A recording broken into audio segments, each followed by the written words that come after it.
Hello everyone, today we'll be talking about one of the descendants of the infamous and tyrannical Lawrence clan, who becomes a knight of Favonius, Eula, the Spindrift Knight. Now let's begin.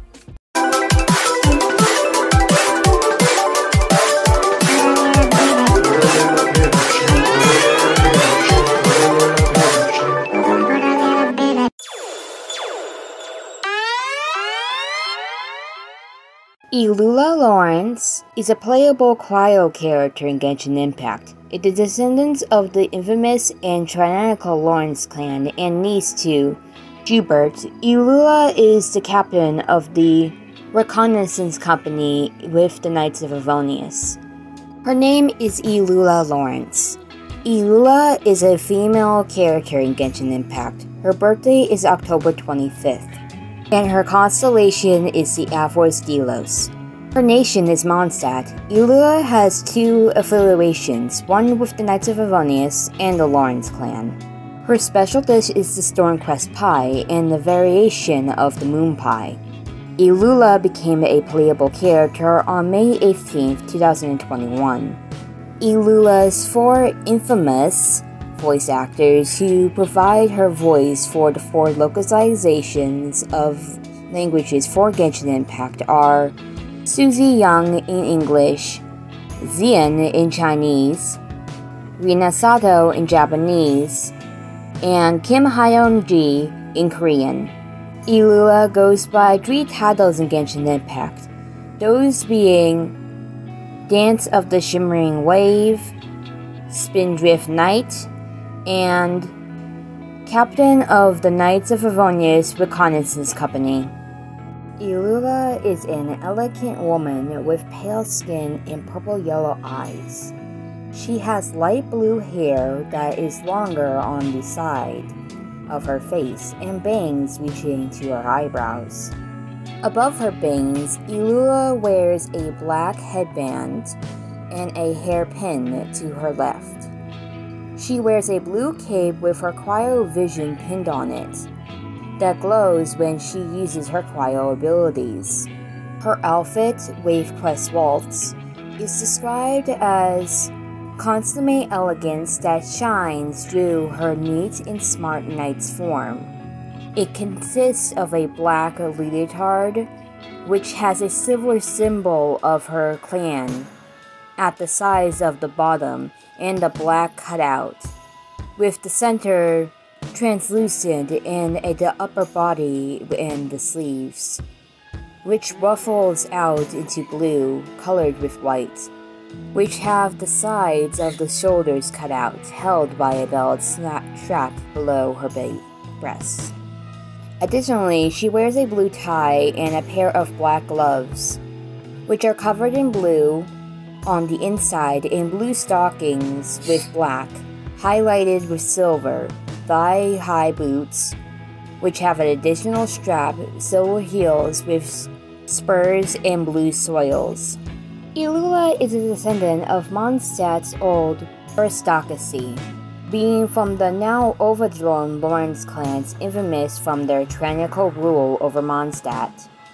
She dislikes people who view her simply to the rest of her clan due to the mistrust, which has not been forgotten. She has a habit of declaring and getting vengeance against her enemies to redeem her family name.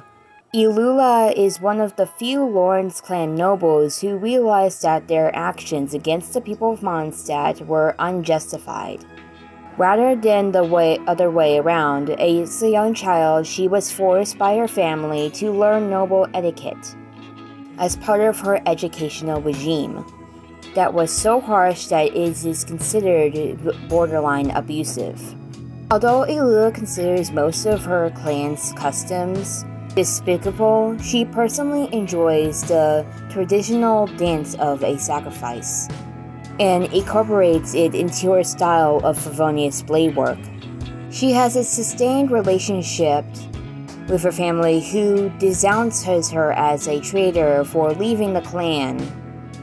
She has stated she would not hesitate to destroy her own family if they endangered Mondstadt, even finding it fitting. While she still tends to act like a clan noble on the outside, inside she is actually a kind-hearted person, echoed by both Amber and Sarah. Despite her family's infamous history, her acquaintances consider her a reliable ally and friend with a unique sense of humor, and they have grown to understand that her controversial statements are but a product of her personality. The knights under her command also support her unconditionally.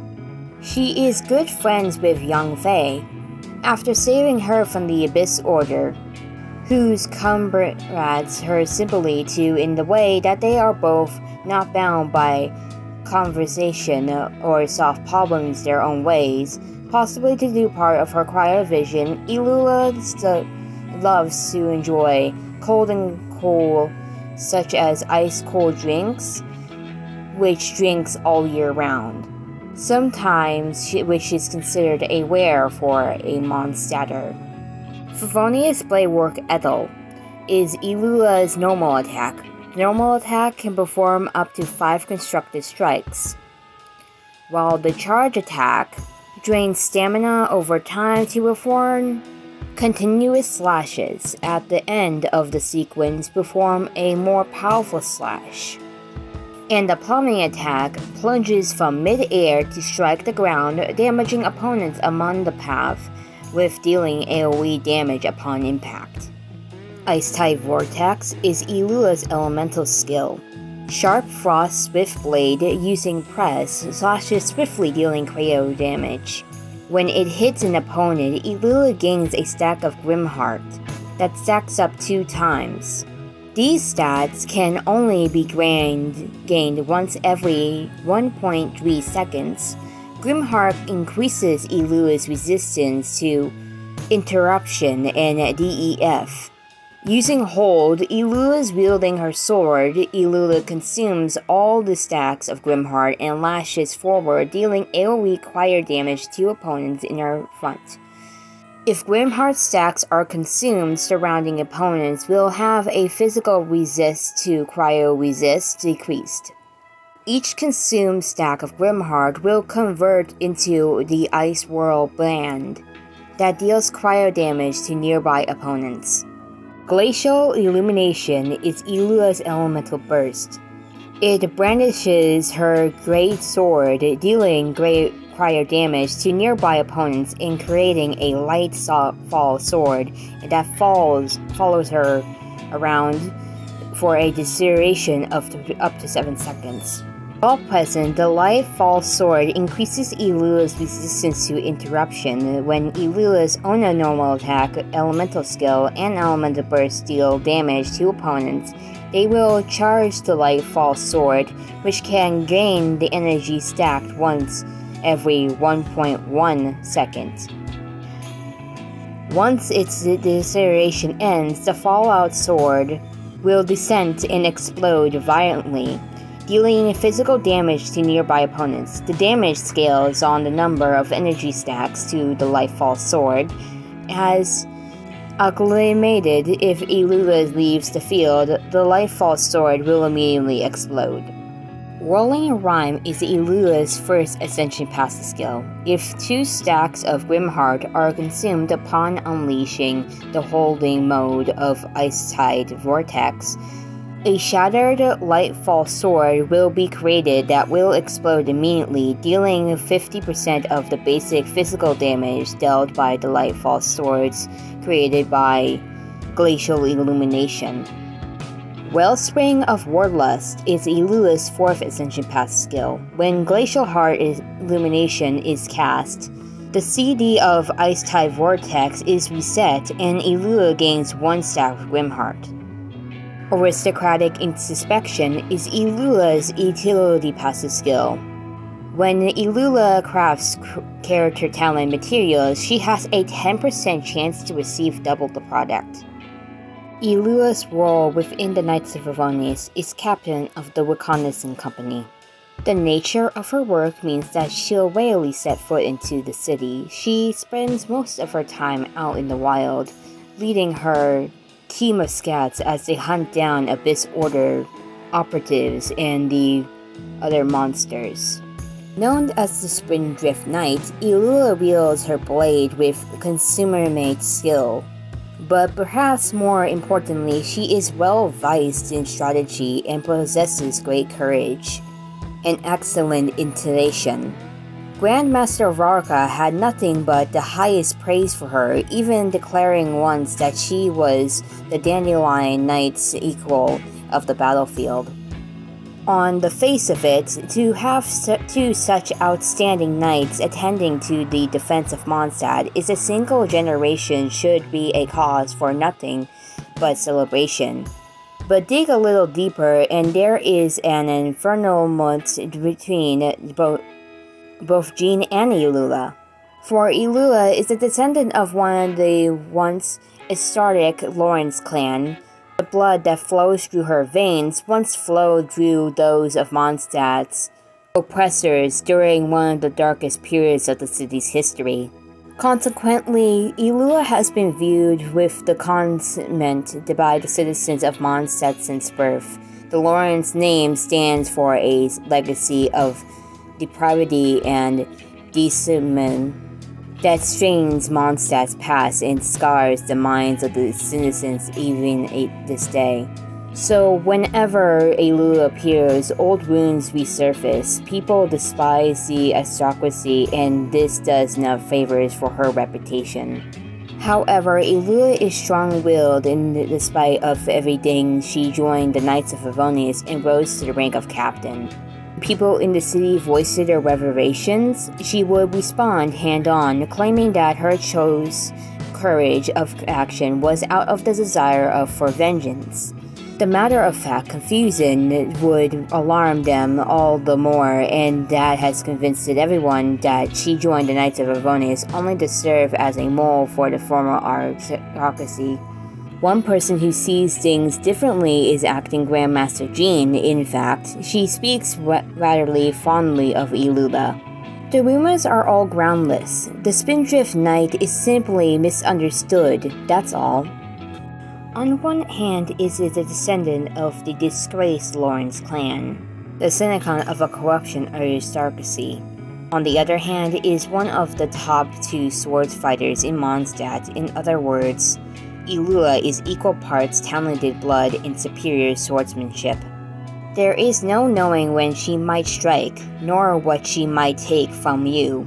In the eyes of the citizens of Mondstadt, the reconnaissance captain is an unpredictable and tumultuous as the waves of a stormy sea. Eula responds with a cold haughtiness at 2 occasions of this nature. To any who dare to insult such things to her face, she replies, "How dare you?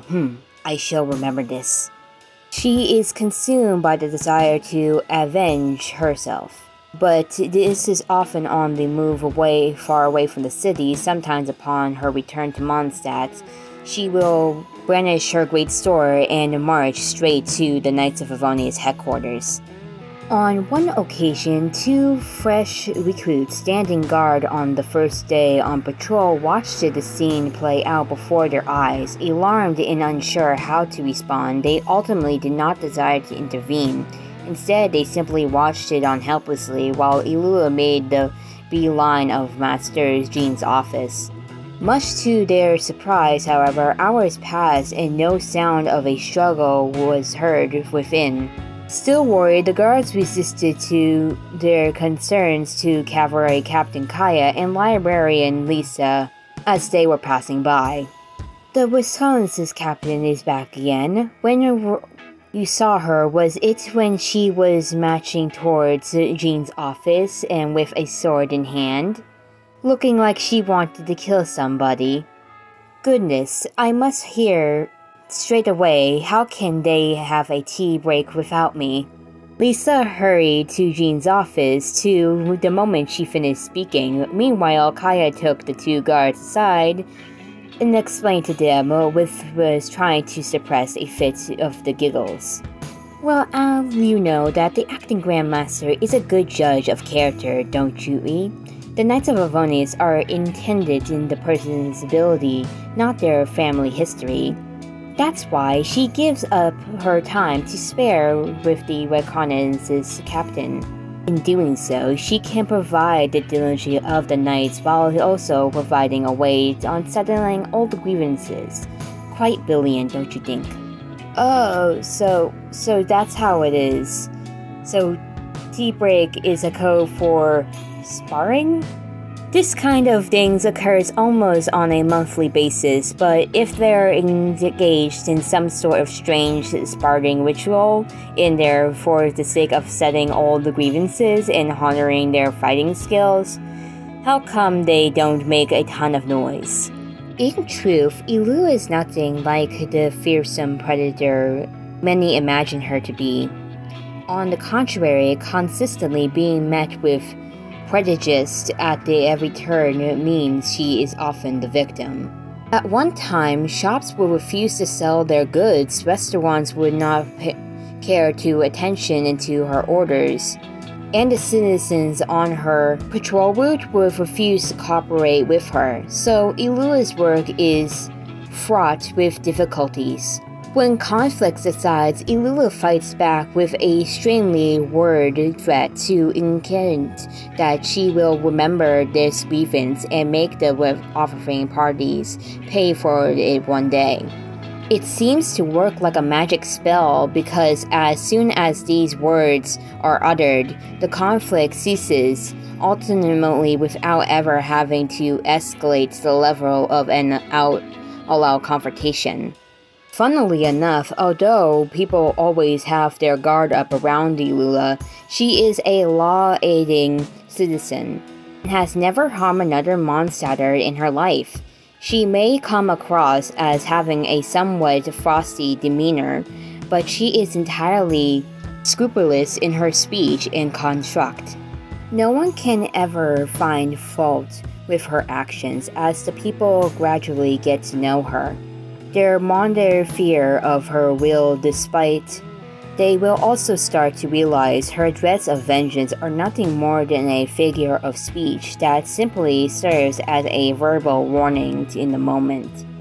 Eula, who may or may not be working to bring down the Knights of Avonius from an inside, Eula, who may or may not be an aristocrat mole, new recruits in the Knights of Avonius find her the most difficult person to deal with.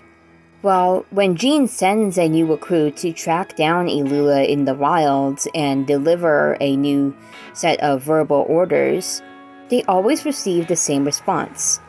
If you have to resort to tasking the descendant of your former oppressors when doing your work, then perhaps you are not as strong enough as you thought.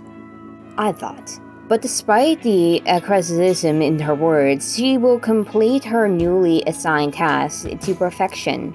The new recruit is invariably forced to admit that there, with the abilities, it is not wonder she was able to achieve a capillary within just a few years of joining the Knights. Everyone knows Eula is the frosty and arrogant spindrift knight, the aristocrat who has a score to settle with the Knights of Avonius, the openly hostile and potentially dangerous individual, but it is really the truth of who she is. On the way back, the new recruit thinks back over Eula's every action. What was the kind and reasonable look I saw in her eyes when she wasn't looking at me?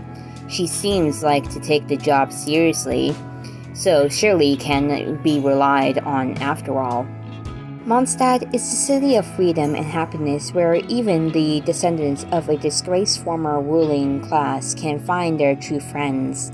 If there is one person among the Mondstadt masses that Eula can trust, it is Outrider Amber. Everybody loves Amber, so when she is around, shopkeepers will sell their wares to Eula at any normal price. If they are in need of specialty good mood, they may even say a few words to her during the process. It is at a moment like this that Eula shows her most agreeable side. Because of this, And because of Amber and just so nice, she often accompanied Eula on trips out and even run all over the errands for her and deliver the goods straight to her home. Amber is also the reason that the city folk end up hearing all about the reconnaissance captain's accomplishments out in the field. Each time Amber informs them of Eula's long list of achievements in battle, they can't help but let her out a little gasp of surprise. Early one weekend morning, Amber stood behind a makeshift Roseism escorted at the wooden crate and began announcing Eula's latest heights.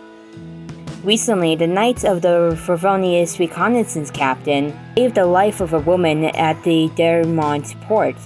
After further investigation with this woman's close cooperation, she then proceeded to surprisingly capture all the Abyss Order's operatives hiding in the vicinity of the port. The woman in question was a renowned legal extant from Leeway, and the Knights of Favonius have since received official corroboration from the Leeway Communications Office thanking the reconnaissance captain for her deeds. Whenever, because of Amber's present efforts, have overcome historical prejudice or because of Eula's achievements as the Knights have quelled the long-standing fear in people's hearts, Eula's life has changed noticeably in recent years. Most of the city folk are no longer hostile towards her, and she has won over the members of the Knights of Favonius with her constant results in the field. As the members of the reconnaissance company under her leadership, they support her unconditionally. They also always have her back when they hear out to Mondstadt's outskirts and defend the presence of their nation. Of course, the person who has always trustworthy roots for Eula is now the most delighted to see the person's abilities towards her change is Amber. They had been friends for a long time before Eula ever joined the Knights of Favonius, and as a granddaughter and beloved mentee of the first Outrider, Eula trusts her completely. One might not expect this from the frosty attitude and sharp tongue, but Eula is a very talented chef. The reconnaissance company today praises it to having the best field rations in the Knights of Favonius. One stripe of their inventory is the moon-shaped pie. Through a field ration, the wonderingly delicious and highly portable food is loved by all who try it. The reconnaissance company's design chef once admitted that when developing this item, she inspired by the captain's own baked goods. She extended the baking time to make the crust further, and also substitute to a fuller, highly palatable ingredients with one that lasts longer, reducing the cost while significantly prolonging the shelf life. Even after such major change to the recipe, the pie still tasted delicious. So whenever the scouts are snacking, they can't help but wonder, if this is the field ration version, how delicious must the captain's original recipe taste?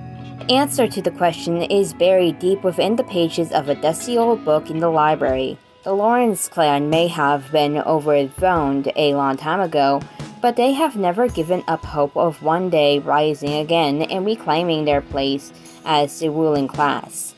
So that they are always pretended for the ceremonial moment, their offerings are subject to an occasional regime so unbelievably harsh that it is considered borderline abusive. Noble obligations must be performed to absolute perfection in every possible sense, and these absolutions cover etiquette, ritual, and study, as well as cooking and other domestic chores.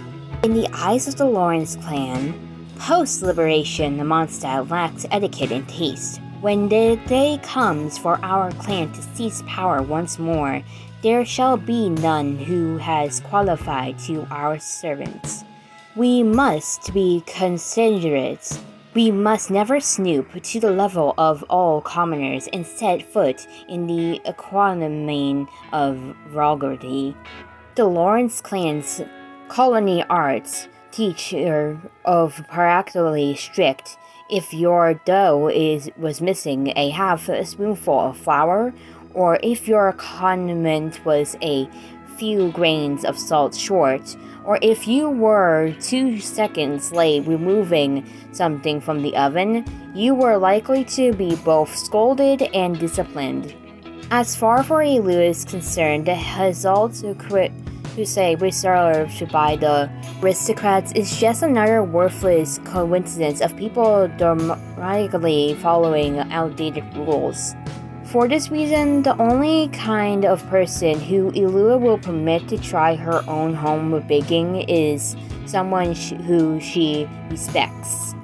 Not that would be taking it too far, rather it should be someone who is greatly accepts will keep following me around and bothering me, seemingly unentertained by my warnings, despite having crossed me many times in the date. Besides the traditional etiquette, art is the second most highly prized asset to the aristocrats, known as the second soul. The dance of sacrifice, a ritual used by illusionist families to display their nobility, is thought of as a crystallized form of the soul. The prized gem is the ruler's scepter. Folklore holds that Mondstadt's most illusionist clans jointly created the dance of sacrifice long before the aristocracy's reign of bloodshed began. The third act, which represents the Lawrence clan, is also a solo dance known as flickering candlelight. The most important part of the dance of sacrifice was performed by the most senior dancer, who was typically the eldest daughter of the clan. The Lawrence clan would summon top dancers to serve as tutors for the eldest daughter and ensure it was performed to perfection. Bleeding toes were seen as a point of pride and a rite of passage for every dancer. This ancient ceremony was continuous tradition for so long that even today, long after being expelled by the people of Mondstadt, the Lawrence clan still honors it. However, without the grand banquet and the glorious stage that once featured prominently in ceremonial performances, the dance of sacrifice is now far from the generous affair it was once. Furthermore, the slightest requirements regarding the dancers' prostitute and the movements have been also relaxed due to the lack of tutors. In the end, the Lawrence clan rightly decided that it could no longer be a material part of the circleism, and they regretted it to a artistic pastime. Over time, the negative connections and eldest aspirations associated with this dance have faded away, and today it serves simply as a graceful dance. As the eldest daughter of the present-day Lawrence clan, Eula found it to be a relaxing pastime in their youth and welcomed respite from their other grueling courses of study. Today, Eula appears to have put her artistic pursuits behind her. At least no one pictures dancing when they think of a spindrift knight. Nonetheless, a directly dance-like artistic can be observed in Eula's blade work, along with the elegant rhythm and musically that are difficult to capture in words. As her great sword rises and falls and sways into for her decisive and graceful foes to, like the dancer under the moonlight, fade away, alchemist and sublime. Eula is the bearer of the Lawrence family crest, the glacial seal. It is the highest material symbol of the clan and represents the spirit of the Lawrence clan in the early days of Mondstadt, before their fall from grace. Cold and unsullied, undented by any flame, composed and unshaken in any circumstances. Few modern numbers have passed the clan's trials in 1,000 years, and the hopes of the clans are passed from one seal bearer to the next. Eula was still quite young when she unwarded the trial, but she passed it with ease, taking up the seal in the process. Then she departed with that badge of honor in the procession and has contracted the clan little since. Her icy sword is a manifestation of that strength, ripping upon her like a frigid blizzard and driving her foes back. Yet sharp and bright as ice as she is, she has the nickname of Spindrift Knight, leading many who hear the name to assume that she manipulates Hydro instead. There is a story behind the misunderstanding, the story of a habit. Eula carries an extraordinary craft bow whistle by her side at all times. Each time she blows it, the air will be filled with a vivid sound of ocean waves.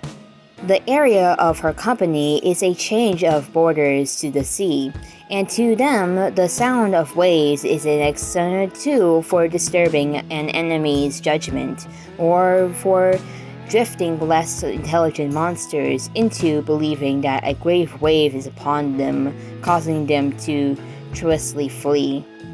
Eula has often emerged victorious even when pitting lesser numbers against greater foes in this way, and her unique combat tactics have earned her the monarchy of Spindrift Knight. Of course, a bone whistle is capable of emitting many other sounds, and Eula has her reasons for imitating the ocean waves. It would seem that Glacier Knight or something similar might suit her better. But perhaps Eula herself refers the rolling waves to the of-moving ice, wandering across the world, meeting the embracing reefs and sands, unlike with just the right innocency. The free and unbounded ocean spray is more like her instructions than they did so mean and frozen in time. What is the nature of grievance? Is it the dismissal circumstance or an unfortunate past? And what does vengeance mean? Is it to obtain justice or satisfaction? Or to divide one's foes into the chasm of agony? Reclamation of the clan's past glories, ridding the eye of the common folk, standing once more at a apex of rulership, these things are utterly unimportant to Eula. She never experimented that cheesy so-called humiliation. Indeed, it was her clan that tormented her endlessly. She then attempted to free herself from these shackles, yet struggled to obtain the acknowledgement of others. Her grievances and vengeance are but a habit, a signal, a shield. She remarks she should just laugh off what concepts she should bear in mind given her unique circumstances and position.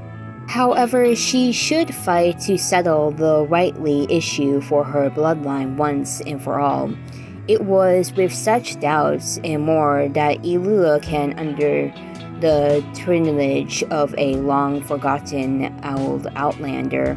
From him, she learned an open-mindedness and down-to-earth presence that she had heretofore not possessed. Before grievance and vengeance, before clan and outsider, one must find oneself first. One's way of living, self-preservation, objects of preservation. Then call it grievance and name it vengeance. That will not change in its total strength and goodness. It would be Eula's very own gentle path of revenge.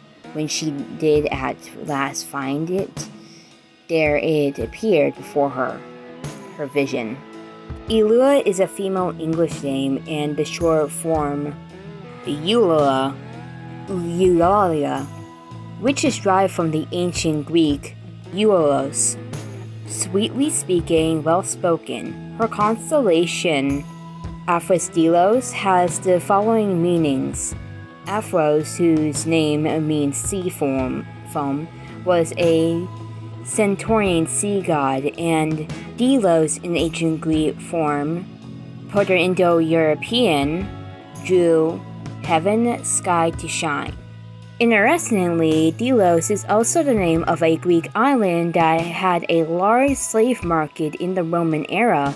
This may be a possible reference to the past of Eula's clan owning slaves.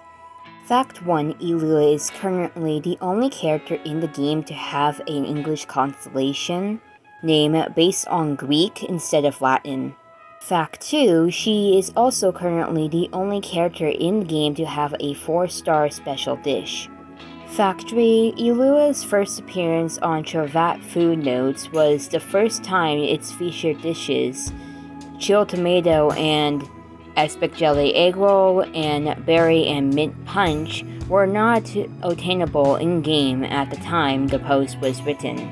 Well, that's all of Eula's information explained. Now, for the next information explained before we move on to Leeway, we will be talking about the acting Grandmaster, Jean of the Knights of Favonius. See you then.